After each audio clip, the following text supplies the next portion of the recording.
Hey, welcome everybody. It is 6:01 p.m. on March 7th, 2024. I'm Mike Capuano. I'm the chairman of the planning board. This is the regularly scheduled meeting of the planning board. With me tonight is the vice chair, Amelia Aboff, clerk, Jahan Habib, and members Michael McNeely, Debbie Howard Easton, and Luke Schuster. We have a number of items on our agenda tonight. But first, pursuant to Chapter 2 of the Act of 2023, this meeting of the planning board is conducted via remote participation. Video recording of these proceedings will be available on the city's website or by emailing planning@somervillema.gov. This meeting is being recorded. We do not have any public hearings this evening. What we have on the agenda are 2 draft meeting minutes and discussion and recommendations on 2 draft zoning amendments. So let's take the minutes first. Has everybody taken a look at the February 1st, 2024 meeting minutes? Does anybody have any comments, questions, or suggested revisions? Seeing none, the chair moves to approve the draft meeting minutes of February 1, 2024 as the final meeting minutes of the planning board, seconded by Amelia. Could we please have a roll call? This is Rice speaking. Michael Capuano. Aye. Amelia Aboff. Aye. Jahan Habib. Aye. Michael McNeely. Aye. Debbie Howard Easton. Aye. Luke Schuster. Aye. We have meeting minutes. Unanimous vote. Second is the February 15, 2024 draft minutes. Does anybody have any comments, suggestions, revisions to those? Being none, the chair moves to adopt the draft meeting minutes of February 15th, 2024 as the meeting minutes of the planning board, seconded by Amelia. Please call the roll. This is Rice speaking. Michael Capuano. Aye. Amelia Aboff. Aye. Jahan Habib. Aye. Michael McNeely. Aye. Debbie Howard Easton. Aye. Luke Schuster. Aye. Okay, we have meeting minutes. Next up are going to be recommendations for the 2 draft zoning amendments that we had a joint hearing with the land use committee on a few weeks ago. The first is a zoning amendment that is being proposed by the administration, amending Article 9 use provisions to establish a recreational camp for children use within the recreational services use category. We had a discussion on this a few weeks ago, a presentation on it, public testimony. I believe somebody from the administration is here in case we have questions. I personally don't have any questions, but I welcome any of your thoughts on the proposed amendment. Yes. Thank you, Mr. Chair. Through you, a question I did have on this amendment is whether staff had given any consideration to this by special permit rather than just as it right.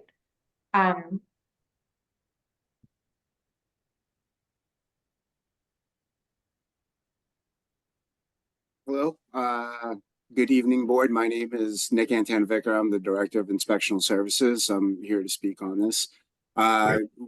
We did discuss this as going in as special permit or by right, and looking at it with the criteria that's set up and the requirements that are needed from the Board of Health to establish a day camp such as these, that the criteria would already be there, that we would only get the types of places that would fit those molds. And then also with the way that the space is needed for a day camp, they would only be in areas such as schools or churches or large places that already could accommodate large groups of children.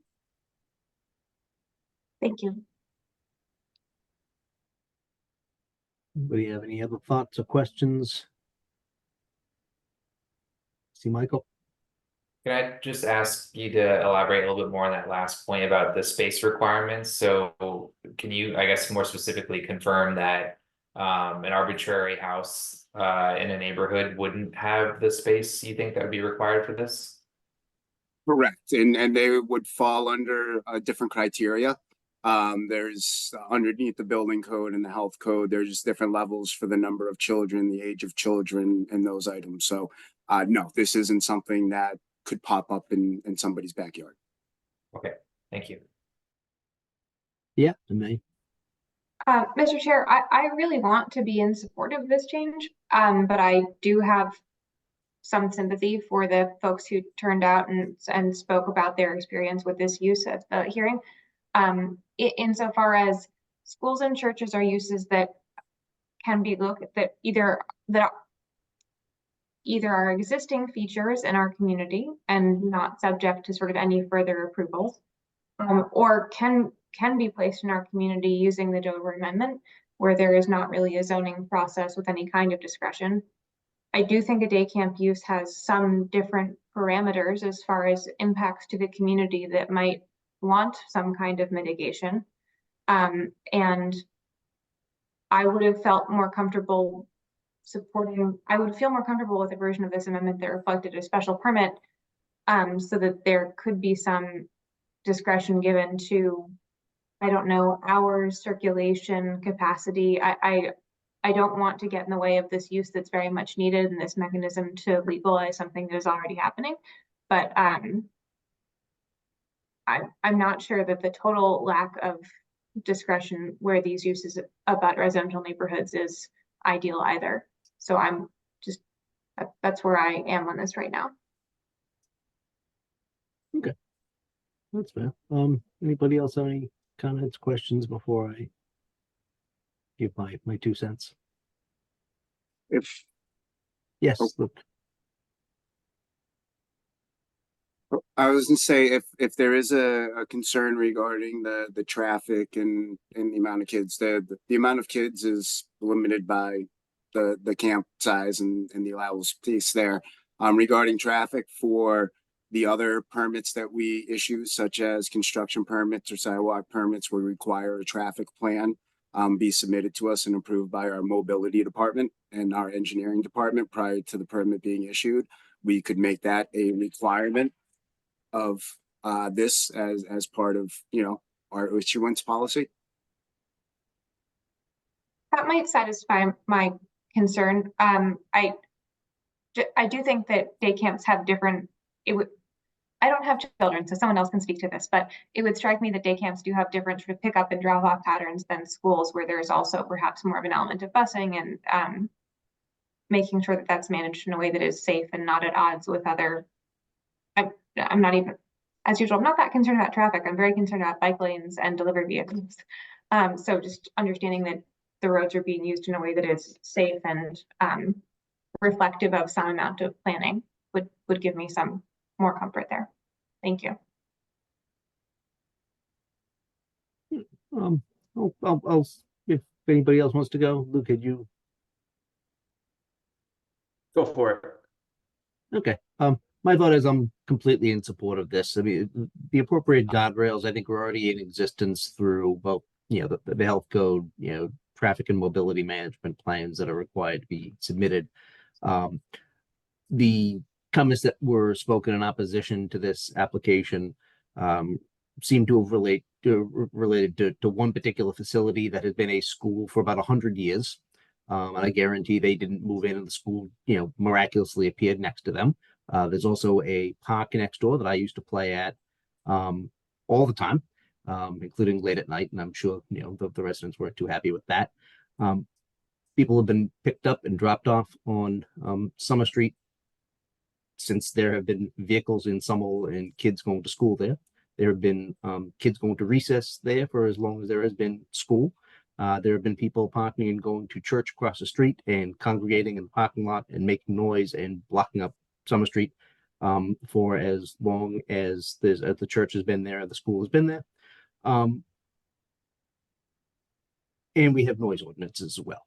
So I think there are plenty of guardrails around to mitigate some of the concerns that were raised about this particular site, as well as other day camps that might pop up.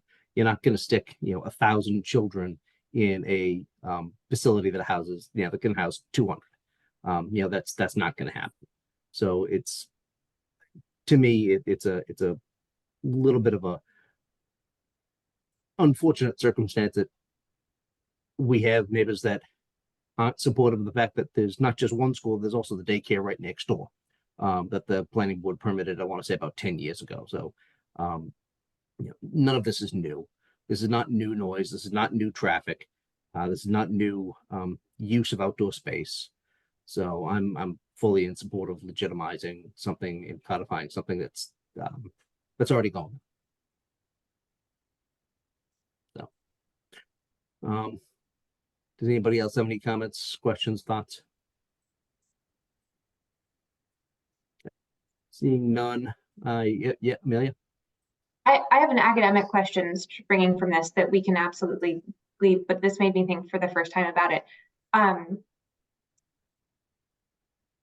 Do we have a different framework for temporary uses, or I'm like a summer day camp is just a stretch of time where it becomes something seeming like I'm just curious whether anyone on staff or you, Michael, have encountered that before, because it occurred to me as a real blank area as I was thinking about this. I'm not sure if it's specific to, I mean, I'm kind of responding with my idea of where this is going. I don't think this is necessarily limited to the summer. I think this could be a weekend thing that can go on. I think the nature of this is not necessarily limited to a season. There are programs that run part-time throughout the year. There are programs that run part-time during parts of the year. And I think the question is the use that's being sought something that we can restrict, and the permitting the length of time would have to be with the way the particular program is organized. That's my anticipation, but maybe Nick has a different view on that. Mr. Chair, to clarify, I have no further objection to this, and I don't have any objection to it on that standard. It was truly a question that, like, generally speaking, we haven't encountered before on the board in my memory, a use that was, for instance, seasonal. And I understand this may not be, which is one response, but yeah. Okay. We can move on from this point. Okay, that's fine. In that case, I move to recommend adoption of this particular amendment to the Land Use Committee, seconded by Amelia. Rice, if you please call the roll. This is Rice speaking. Michael Capuano, Aye. Amelia Aboff, Aye. Jahan Habib, Aye. Michael McNeely, Aye. Debbie Howard Easton, Aye. Luke Schuster. Aye. Unanimous recommendation for adoption. If Nick is still there, thank you for joining us and engaging in this conversation. Next up is Greg Donovan requesting a zoning map amendment to change the zoning district of 321 Washington Street from FAB to CI. Again, similar to the last proposed amendment, we had a presentation on kind of what this means. We had quite a robust discussion with the public, with public testimony. We've received, I believe, 160, in excess of 160 pages of public testimony in written form regarding this proposed amendment. So I have my own thoughts on this particular proposal, but I would like to hear from my colleagues as well. Yeah, Michael. Thank you, Mr. Chair. I was wondering if the applicant attended this session, since they weren't able to speak at the last session.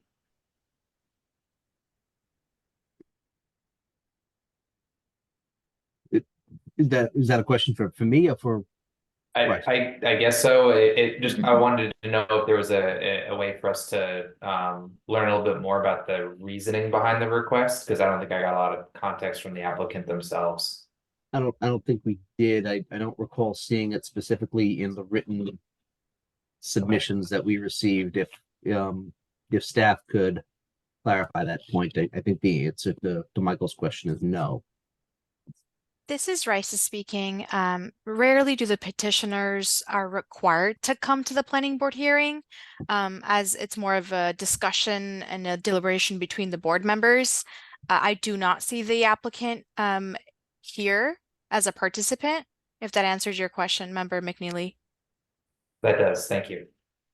And for my question, Riso, was I don't think we saw any submission by this proponent in the written submissions either. This is Risa speaking. That is correct. So I have a few thoughts. I'm happy to share them, but I'm also more than happy to hear your feelings on this one. Yeah, Amelia. Thank you, Mr. Chair. I'm not in support of this map change, which I'm sure is not a surprise. I think there was a lot of very thoughtful testimony, and I particularly appreciated Mr. Valletta's long missive sort of laying out some systemic challenges with the FAB zone, and look forward to an opportunity to engage with staff in conversation about a more comprehensive approach to preserving those uses that are very desirable for the community, and certainly not taking an ad hoc approach as this application would suggest or has requested. Who else? Looks like me. Looks like Luke. Thanks, Mr. Chair. I'll be really quick and mostly just echo what Amelia said. I've just been learning about this stretch of the city through this process, and it seems clear there's an important broader conversation to have, but this one-off does not seem like the right first step to be taking. So share Amelia's sentiment. Anybody else? No? Okay. My thoughts again are, reasonably brief, but consistent with my colleagues. I'm always hesitant to have an owner-driven change in zoning after we've gone through a comprehensive zoning overhaul to expressly think about what we want to put where and why, unless there's a good reason for it. And sometimes there is. We've received, as Michael has indicated, and we all acknowledge, kind of no reason as to why we want to change this. We have some idea of, what could be put in with CI that's not necessarily in FAB, and the distinctions between the FAB district and the CI district. The reality is we've been given no real reason to do this outside of somebody just wants it. And in fact, I think we've been given plenty of reasons why we should not be in support of this application from the overwhelming public testimony that we received, both in the joint hearing as well as in the written comment period. It's not all the time that we get an overwhelmingly same-sided view on where we should come down on a zoning amendment. That wasn't the case here, and it kind of shares my view on why we probably should not recommend adoption for this. If we wanted to take a look at what FAB entails, what this area of the city should look like with, a few years more under our belt since the zoning overhaul, we can do that, but we should do that with a holistic eye of what we ought to do here, and how to make sure that we preserve the goodness that has and the uniqueness that comes out of the FAB zone. So it's usually the practice of the planning board not to make a negative recommendation. If the planning board is generally in disfavor of a zoning application, it's been the practice of the planning board to make a no recommendation to the land use committee, which is what I'm in favor of this evening. Because look, somebody wants to do something, I'm not going to tell them they're bad or evil or, it's a bad idea. We've just been given no reason as to why we should look favorably on this. So with that in mind, I would like to make a recommendation that the planning board make a no recommendation to the land use committee on this particular application for a zoning change, and also include in our recommendation of no recommendation to the committee, that we recognize and appreciate the overwhelming public testimony that certainly guided my thoughts on how I view this as well, and out of respect for our neighbors who feel very sincerely about what FAB means to them, that has gone into the planning board's recommendation and thought process for a recommendation for no recommendation. So that's my proposal for our recommendation. Does anybody have any thoughts? Or yes, Amelia. Sure, I could be in support of that, but would also be open to a conversation about making a negative recommendation in this instance, depending on the feelings of my colleagues. I would not be in support of a no recommendation because there are other zoning changes that I've been and recommendations that I've been much more opposed to. And I think respectfully, I think you talked me down from a no recommendation the last time we came around. And I was like, okay, fine. I was very upset with something. I was like, okay, I'll make a no recommendation. So I for one would be in support of staying with our practice of making no recommendation, and let the land use committee do with that as they will. But yeah, Luke. This is the first time I'm appreciating that we've had that practice, I guess is how you characterized it, right? It's certainly not a policy to never vote no. So my thoughts are just on that practice, I guess. And, this is, I guess, small, but since our vote here is only advisory to begin with, it does feel like if our assessment on something is that it's not a sound proposal, that voting with some clarity and saying that's our sense of things still isn't going to bind the council anyway. So it's a way of saying, for the moment, I'm inclined to go with the will of the group, but I'd be open to considering revising that practice to allow us to vote no on things and just have a 1 degree more clarity in what we send to the council. I think, Luke, in the past, in the times that we have been more inclined to make a no recommendation, it's where the particular proposal has been possibly illegal.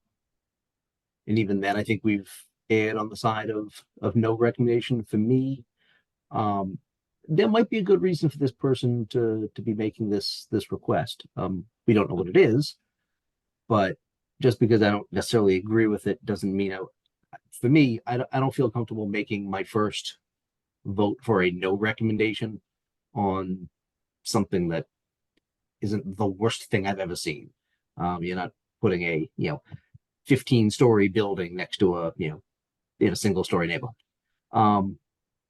So for me, I would be disinclined to make my first no vote this particular one when a no recommendation, in my eyes, would kind of achieve the same advisory goal. Yeah, Michael. Thank you.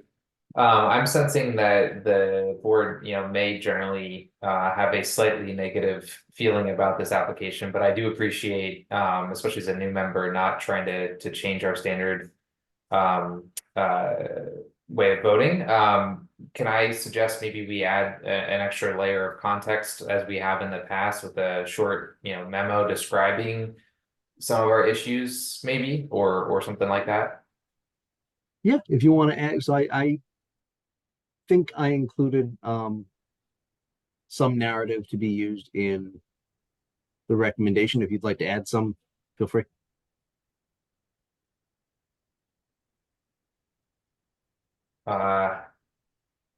Put me on the spot here. Let me sorry. think for it's more of, I know we've kind of voted to work offline between staff and either yourself or the vice chair to draft something to go with our recommendation. I was basically proposing that. Okay.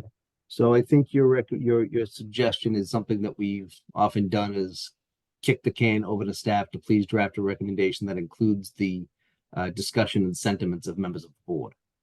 And then usually That's sent to fine. Thank me, you for bringing and that. or Amelia to make sure that the narrative fits what the sentiment was. I'm not asking you to draft an amendment right now on the spot, my friend. Thank you. This is But it- Raisa speaking, if I may, through the chair. For the staff recommendation, to have the caveat, that would need to be included in the vote and also said clearly for the record as well. I'm not sure if I've heard that for the record.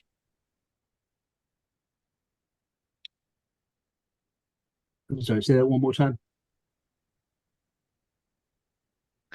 This is Raisa speaking again. For the staff recommendation, if we wanted to add a specific caveat to the staff recommendation, that would be, you know, presented to the city council. It just would need to be said on the record very clearly what we're adding as a caveat. Yeah, it would be, and Raisa, we've done this before, is, you know, our discussion on this it has not been incredibly lengthy. I think the sentiment of the board is we're generally in, we generally hold some skepticism over this application. We're not certain why the applicant posed it. We haven't been provided a reason why we should support it. We are appreciative of the overwhelming comments made by the public on this particular application. And as I recall, Amelia's suggestion that I agree with is if we were to look at this neighborhood in considering changing zoning, it should be done more in a comprehensive way instead of somewhat of a, you know, spot zoning concern.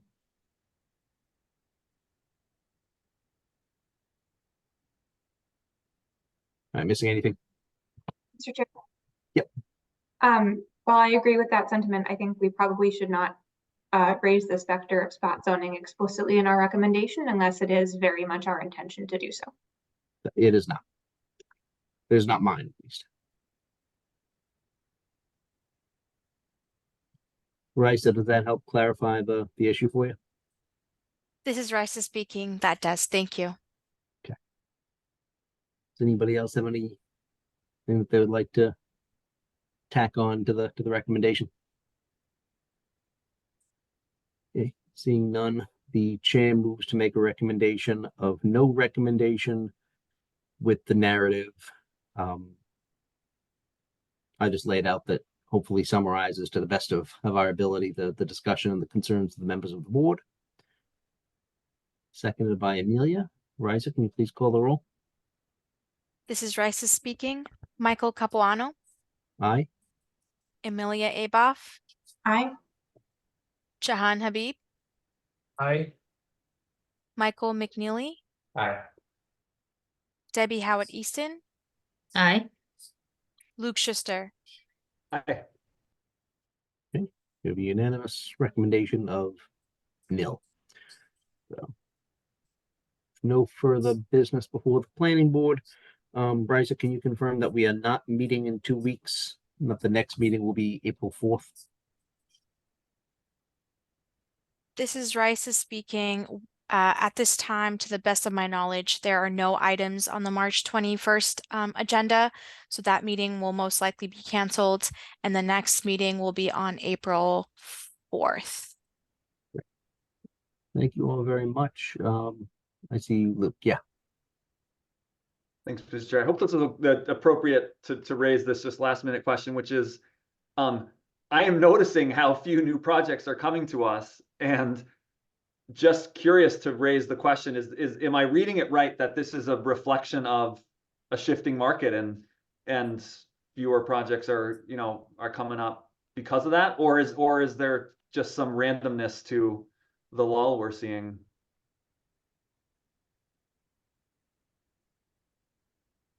This I is guess that's Raisa for Raisa or speaking. anybody who has a thought on a big question, but yeah.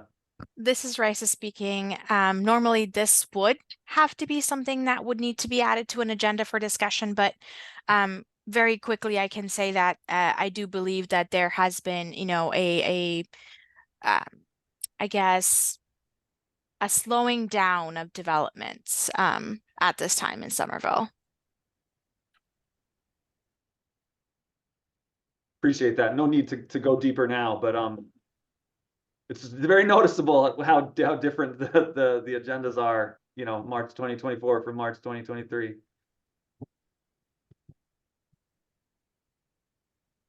Anybody else? Seeing none, the chair moves to adjourn, seconded by Amelia. Raisa, please call the roll. Michael Capuano, Aye. Amelia Aboff, Aye. Jahan Habib, Aye.